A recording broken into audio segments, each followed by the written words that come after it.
आज की कहानी की ओर। दोस्तों, मेरा नाम विनायक है और मैं एक होटल में काम करता हूँ। वैसे तो मैं होटल का एक मैनेजर हूँ, लेकिन मैंने काफ़ी साल होटल के अंदर एक सर्वेंट के रूप में गुजारे हैं और एक सर्वेंट के सफ़र के बाद मैंने एक मैनेजर की उपाधि धारण की। तो आइए जानते मेरी ज़िंदगी में जुड़ा हुआ एक ऐसा किस्सा जो आज भी मुझे अंदर से डरा कर रख देता है, क्योंकि उससे पहले मैंने कभी भी भूत प्रेत जैसी चीज़ों को इतना ज़्यादा सीरियसली नहीं लिया था।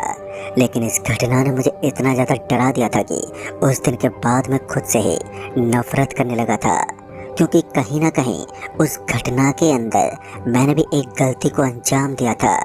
शायद मैं वो गलती नहीं करता तो आज मेरी ज़िंदगी में इतना घाटा नहीं आता।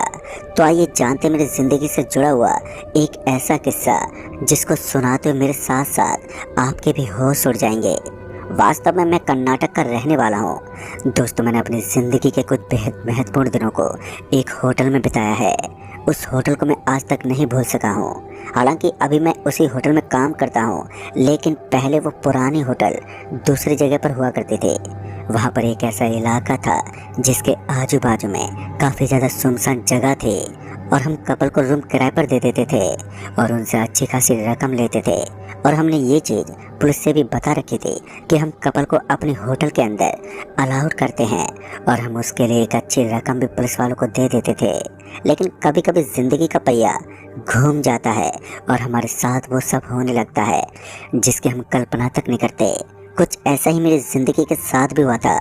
और हुआ कुछ ऐसा था कि उन दिनों में एक सर्वेंट का काम करता था और मुझे डिलीवरी करने के लिए ऊपर वाले फ्लोर से लेकर नीचे वाली जगह तक आना जाना पड़ता था।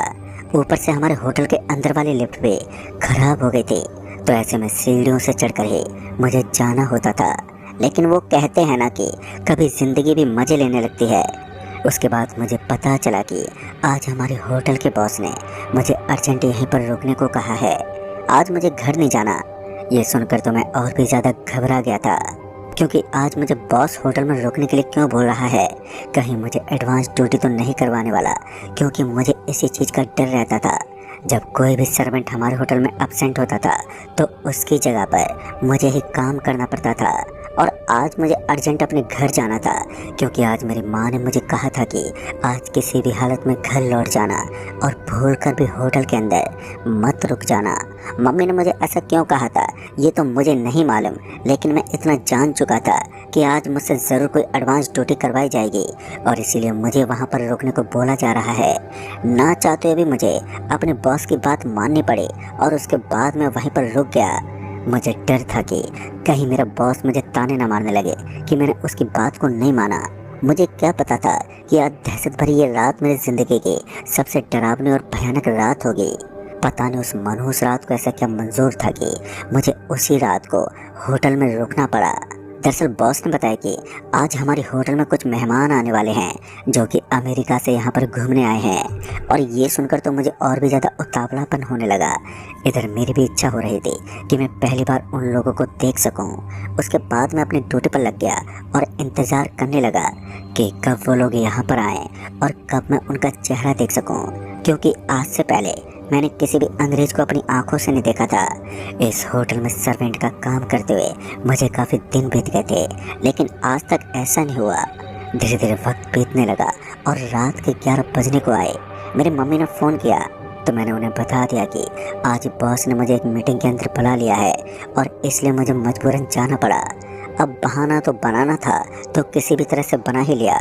उसके बाद बॉस ने मुझे अकेले में अपने पास बुलाया और जैसे मैं उनके पास गया तो उन्होंने बताया कि मेहमानों की नवाजी काफ़ी अच्छे से करनी है, क्योंकि उनके पास काफ़ी ज़्यादा पैसे हैं और ऐसा हो सकता है कि वो हमारे होटल को कुछ दे दें। मुझे कुछ भी समझ में नहीं आया। फिर उसके बाद मुझे पता चला कि अमेरिका में रहने वाले कुछ अमीर लोग भारत में घूमने के लिए आए थे और उनका अपने ज़िले में एक जाना माना नाम था। वैसे भी अमेरिका में कितनी अमीरी होती है ये तो हम भी अच्छे से जानते हैं। उसके बाद मैंने सोचा कि चलो आज मेहमान नवाजी ही की जाए। उसके बाद जैसे वो गोरे चिट्ठे लोग अपनी गाड़ी लेकर होटल के सामने पहुंचे तो वो दृश्य सच में देखने लायक था। दरअसल उस समय हम देख सकते हैं कि किस तरह से एक रॉयल इंसान की एंट्री होती है। जैसे होटल के बगल में गाड़ी आकर रुकी तो सच में मेरी आंखें भी एक पल के लिए उस नज़ारे को घूरने लगी और उसके बाद मैं काफ़ी गौर से उन लोगों को देखने लगा। फिर मैंने देखा कि हमारे जिला का विधायक पीयूष भी उनके साथ साथ ही आ रहा था। इसका मतलब साफ था कि इस आदमी का नाम अमेरिका में कुछ ज़्यादा ही जाना पहचाना है। मेरी नज़र बाकी लोगों पर पड़ी तो मैंने देखा कि उस आदमी के साथ साथ उसका पूरा खानदान आया था। फिर मुझे लगा कि चलो आज तो एक अच्छी टिप मिल ही जाएगी, कहीं ना कहीं रात में की हुई पूरी मेहनत का फल तो ज़रूर मिल जाएगा। उसके बाद उन्हें एक कमरे में शिफ्ट किया गया। मुझे लगा था कि इन्हें हॉल में ही बैठा दिया जाएगा, लेकिन इन्होंने तो पहले से ही एक कमरा बुक करवा रखा था। इनको एक ऐसा कमरा दिया गया था जो बहुत ही ज़्यादा खामोश था। दरअसल हमारा सबसे ऊपर वाला फ्लोर एकदम खामोश रहता था, वहाँ पर लोगों का आना जाना कम ही था। उसके बाद मेरे बॉस ने बताया कि मुझे इनका खाने पीने का समाधान करके घर के लिए निकल जाना है और पूरी रात होटल में रुकने की कोई ज़रूरत नहीं है। मुझे लगा कि चलो अब इनकी सेवा करने के बाद ही मैं निकल जाऊंगा। फिर शुरू हुआ ज़िंदगी और मौत के बीच होने का खेल। उन्होंने मुझे खाने के लिए ऑर्डर तो कर दिया था, लेकिन जैसे मैं उनके लिए खाना लाने गया तो मेरे बाकी के सारे सर्वेंट अब अचानक ही होटल से जा चुके थे।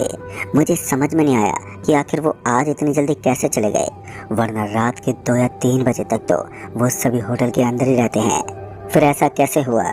जब मैंने एक सर्वेंट से पूछने की कोशिश की तो उसने बताया कि आज अमावस्या की रात है और इस रात को कोई भी अपनी ज़िंदगी से हाथ धोने के लिए पूरी रात होटल में काम नहीं कर सकता।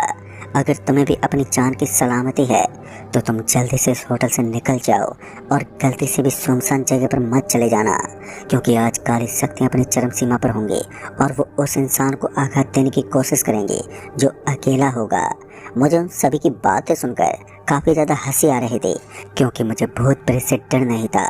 मैंने आज तक इन सभी चीज़ों को सिर्फ अंधविश्वास के तौर पर लिया था, तो इन सब पर विश्वास कैसे कर लेता। फिर मैंने अपने सारे सर्वेंट दोस्तों को निकलने के लिए बोल दिया। मैंने उन्हें कह दिया था कि मैं तो आज आराम से अच्छी टिप लेकर ही आऊँगा। पता नहीं क्यों, लेकिन वो सभी बार बार मुझे वहाँ से निकलने को बोल रहे थे, लेकिन मैंने उन सभी की बातों को नज़रअंदाज कर दिया। मुझे लग रहा था कि ये सभी मुझे यहाँ से निकालना चाहते हैं ताकि खुद यहाँ पर काम कर सकें। मैंने उन्हें हंसते वहाँ से निकलने को कहा और उसके बाद मैं अपने काम में लग गया। मुझे क्या पता था कि मैंने अपने पैर पर कुल्हाड़ी मार ली है, क्योंकि अब जो आगे होने वाला था वो तो मेरी भी सोच से परे था। फिर उसके बाद मैं अपनी ड्यूटी पर लग गया और काम करने लगा। कुछ देर तक तो मैं काम करता रहा। फिर करीबन 1 या 1.5 घंटा बीत जाने के बाद मुझे पता चला कि अब सारा काम ख़त्म हो गया है और मुझे घर के लिए लौट जाना चाहिए। तब जाकर मैंने सोचा कि चलो अब घर के लिए निकल जाता हूँ, और यही सोचकर मैं अब घर के लिए निकलने वाला था। तभी मेरे बॉस ने मुझे अपने पास बुलाया और कहा, देखो इतनी रात को घर जाना ठीक नहीं होगा, तो तुम आज होटल के किसी कमरे में रुक जाओ, मैं तुम्हें होटल के अंदर वाले लॉक की चाबी दे दूंगा। लेकिन मम्मी ने मुझे आज अर्जेंट बुलाया था। मुझे लगा कि मम्मी अकेली है और मुझे घर तो ज़रूर ही जाना चाहिए। उस वक्त टाइम देखा तो रात के 12:30 बज रहे थे। मैं इतना तो कंफर्म हो गया था कि मम्मी अब तक सो चुकी होगी, लेकिन इसके बाद भी मुझे घर तो जाना ही चाहिए। फिर मैंने अपने बॉस से कहा, अरे नहीं मालिक, मुझे तो अपने घर पर जाना ही होगा, घर पर मम्मी मेरी राह देख रही होगी। इतना कहने के बाद मैं वहाँ से निकलने लगा। तभी मालिक ने मुझे पीछे से आवाज़ देते हुए कहा, सुनो ये लॉकेट अपने साथ लेकर जाओ, मेरी तरफ से इनाम में रख लेना। आज मैं काफ़ी ज़्यादा खुश भी था, क्योंकि मुझे पहले ही काफ़ी अच्छी टिप तो मिल चुकी थी और ऊपर से मालिक ने भी मुझे एक लॉकेट दे दिया था जो कि चांदी का था। ये जानकर मुझे काफ़ी ज़्यादा खुशी हो रही थी। फिर उसके बाद मेरे मालिक ने बताया कि लगभग 2-3 दिन के बाद मुझे एक खुशखबरी मिलने वाली है। वो इतनी ज़्यादा बड़ी खुशखबरी है कि जिसे सुनकर मेरी खुशी का कोई ठिकाना नहीं होगा। मैं तो अभी से ही उतावला हो गया था कि आखिर बॉस मुझे ऐसी क्या खुशखबरी देने वाला है जिसके बारे में मैं सोच भी नहीं सकता। उसके तुरंत बाद ही मैंने अपने घर की तरफ कदम मोड़ दिए। जैसे मैं होटल से निकला था तो मेरे मन के अंदर अजीब अजीब सवाल चल रहे थे, क्योंकि जैसे मैंने अपने कदम को बाहर पटका तो मुझे बाहर की तरफ घनघोर छाया हुआ अंधेरा नजर आया, और उस अंधेरे के अंदर मुझे ऐसा लग रहा था कि मुझे कहीं नहीं जाना चाहिए और यहीं पर रुक जाना चाहिए। लेकिन अब बात घर पर जाने की आ गई थी, तो मैंने सोचा कि चलो अब तो घर चलकर ही आराम करेंगे। घर की दूरी भी यहाँ से करीब 2.5 से 3 किलोमीटर की ही थी, इसलिए मैं रोज रोज पैदल यात्रा तय करता था।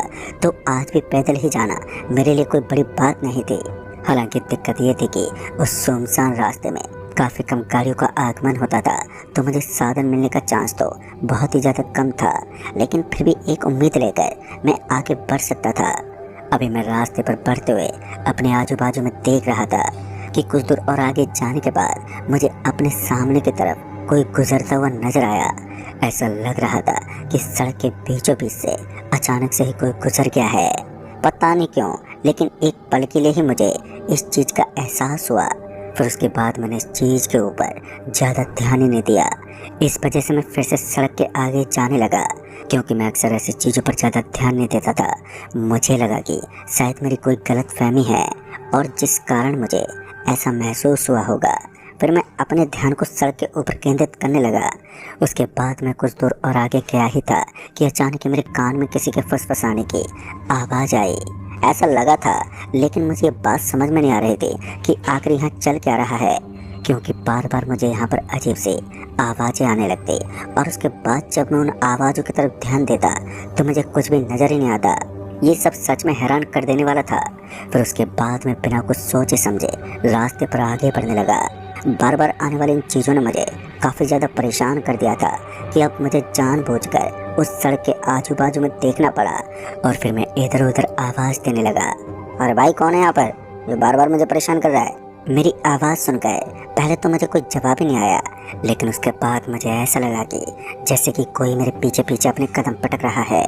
लेकिन उसके बाद जैसे ही मैंने अपने पीछे पलट कर देखा तो मुझे वहाँ पर कोई भी नज़र ही नहीं आया। मुझे पता चल गया था कि ये सब अमावस की रात का डर है जो अब मेरे दिल में बैठ गया है और अब बार बार मुझे इसी तरीके की अजीब अजीब आवाज़ें सुनाई दे रही हैं। मुझे लगा कि कोई मेरे साथ घिनौना मजाक कर रहा है, इसलिए मुझे ऐसा महसूस हो रहा है, क्योंकि आते वक्त उन लोगों ने मुझे डरा कर ये बताया था कि तुम्हारे साथ कुछ गलत होने वाला है। लेकिन उस वक्त मैंने उनकी बातों को इतना ज़्यादा सीरियसली नहीं लिया। लेकिन अब मुझे ऐसा लग रहा था कि ज़रूर कुछ तो गड़बड़ है। फिर मुझे सड़क के ऊपर से कोई आदमी जैसा गुजरता हुआ नजर आया, और जब मैंने उसे सड़क के ऊपर से गुजरते हुए देखा तो मैं जल्दी जल्दी उसके पीछे पीछे जाने लगा। इस बार तो मैंने एक बार भी पीछे मुड़कर नहीं देखा। मुझे लगा कि शायद मुझे यही आदमी डरा रहा है। जैसे जैसे मैं उस आदमी के पीछे भाग रहा था तो पता नहीं क्यों वो आदमी भी बहुत तेज गति से मेरे आगे आगे भाग रहा था। ऐसा लग रहा था कि वो कोई चोर है और मुझसे डर रहा है। मैं भी मौके का फ़ायदा उठाकर उसके पीछे लग गया। फिर वो उस रास्ते से सट हुए एक दूसरे रास्ते के अंदर चला गया। मैंने भी ज़्यादा नहीं सोचा और उसके पीछे पीछे उस रास्ते के अंदर अपने कदमों को पटक दिया जिस तरफ वो आदमी बढ़ रहा था। लेकिन उसके बाद जैसे हम उस रास्ते के अंदर पहुंचे तो मैंने देखा कि वो रास्ता काफ़ी ज़्यादा भयानक और सुनसान था, और वो रास्ता इतना ज़्यादा डरावना लग रहा था कि उसके आजू बाजू में मुझे किसी भी चीज़ की आवाज़ सुनाई नहीं दे रही थी। मैंने आज से पहले कभी भी इस रास्ते को नहीं देखा था। साथ ही ये इतना ज़्यादा डरावना था कि इसे देखकर अपने आप ही मेरे रोंगटे खड़े हो रहे थे। उसके बाद मेरी नज़र उस आदमी को ढूंढने में लग गई, पर अब उस आदमी का कोई ठिकाना पता ही नहीं चल पा रहा था। मैं इसी तरह देखता रहा, लेकिन अब मुझे उस रास्ते में ना ही तो किसी आदमी के बारे में पता चल पा रहा था और उसके साथ ही मुझे किसी और चीज़ के बारे में ज्ञात हो रहा था, जैसे यहाँ पर कुछ है ही नहीं। इसी बीच मुझे पीछे से किसी ने हाथ लगाया और आवाज़ देते हुए कहा, अरे भाई साहब पागल हो क्या, इतनी रात को यहाँ पर क्या कर रहे हो? लगता है इस रास्ते के बारे में तुम्हें कुछ पता नहीं है। उसके बाद जैसे ही मैंने अपने पीछे पलट कर देखा तो मेरी आंखें फटी की फटी रह गई। दरअसल मैं जिस आदमी के पीछे भाग रहा था वो आदमी तो मेरे पीछे खड़ा था। उसे देखकर एक पल के लिए मेरी सांसें ऊपर नीचे चढ़ने लगी और मैंने उस आदमी को कहा, कौन हो तुम और मेरे आगे क्यों भाग रहे थे? तब उस आदमी ने बताया कि मेरा तो यहाँ आज रात का काम ही होता है, मुझे तो तुम जैसे लोगों से बचकर भागना ही होता है। मैं कुछ भी समझ ही नहीं पाया। तभी उसने मुझे कान में एक हल्की सी आवाज़ में कहा, आज अमावस की रात है और ख़ासकर इस रात को तुम अपने घर से बाहर कैसे निकल गए? इस रात को तो कोई भी अपने घर से बाहर नहीं निकलता।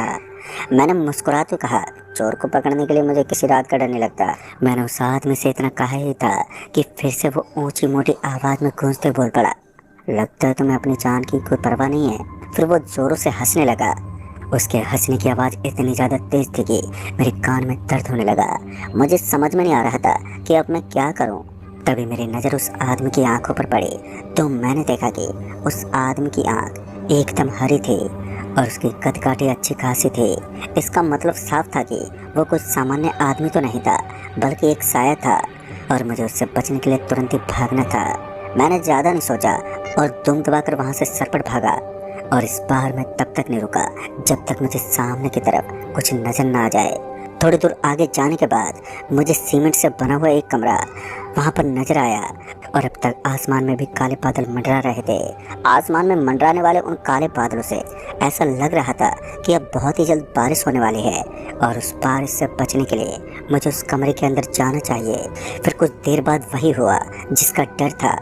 हल्की हल्की बूंदा बांदी सी हो गई और जब मैं इधर उधर देखने लगा तो मुझे पता चला कि अपने गांव से सटे हुए दूसरे गांव में आ गया था मैं, और यहाँ पर मैं गलती से पहुँच गया था क्योंकि यहाँ आने का तो मेरा बिल्कुल भी इरादा नहीं था। उसके बाद जैसे मैं उस कमरे में पहुँचा तब जाकर मैंने देखा कि मुझे उसी सीमेंट वाले कमरे के बाजू में कुछ नजर आ रहा था।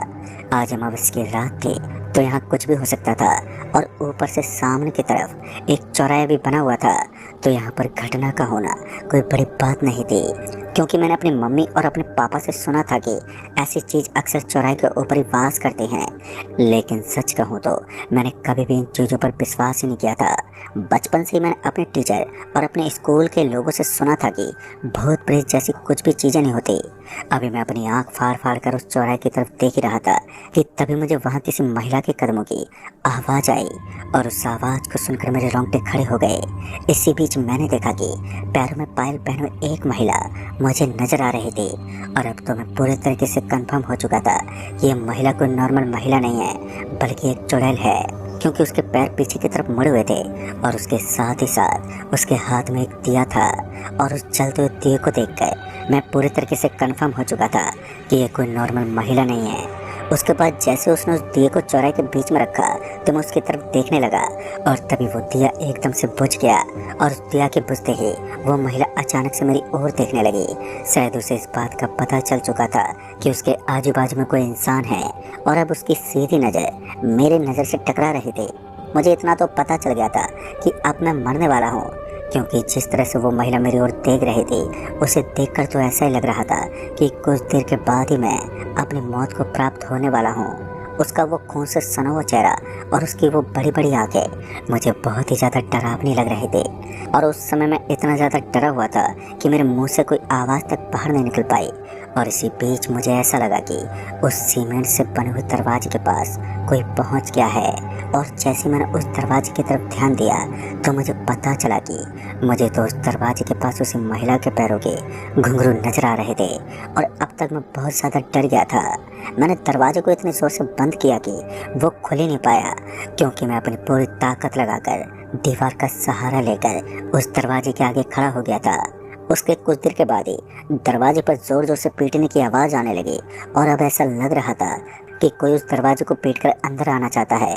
मैंने बहुत ही ज़्यादा कोशिश की, लेकिन अब मेरे हाथ में दर्द होने लगा था क्योंकि बाहर से धक्का देने वाली ताकत काफ़ी ज़्यादा मजबूत थी और अब मेरे हाथ भी पूरी तरह से दर्द करने लगे थे। मैं अंत में थक हार कर पीछे ही हट गया और वो दरवाज़ा एकदम से खुल गया। दरवाजे के खुलते अंदर बहुत तेज हवा चलने लगी और अब वो हवा इतनी तेज से अंदर आ रही थी कि उस हवा के वेग से मेरी आंखें बंद होने लगी थी। उस तेज तर्रार हवा के झोंके ने मुझे एक पल के लिए बैकफुट पर धकेल दिया।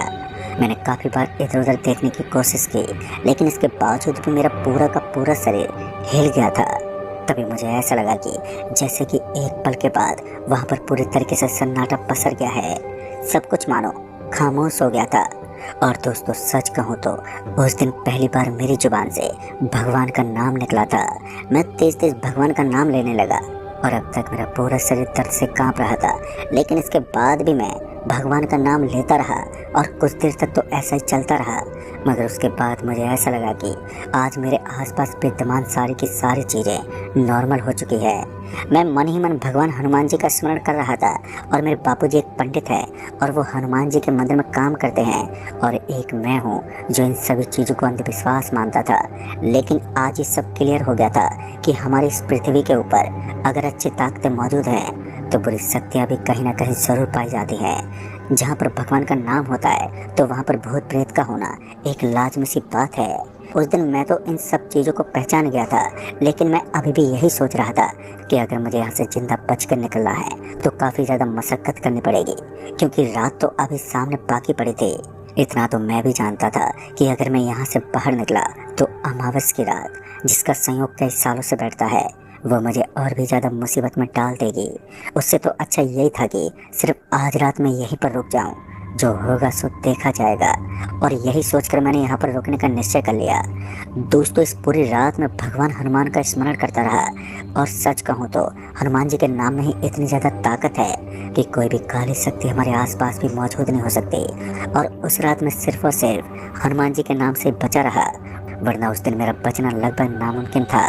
फिर जब सुबह के 4:30 बजे तो अचानक ही मुझे अपने गले में किसी चीज़ के गरम गरम होने का एहसास हुआ।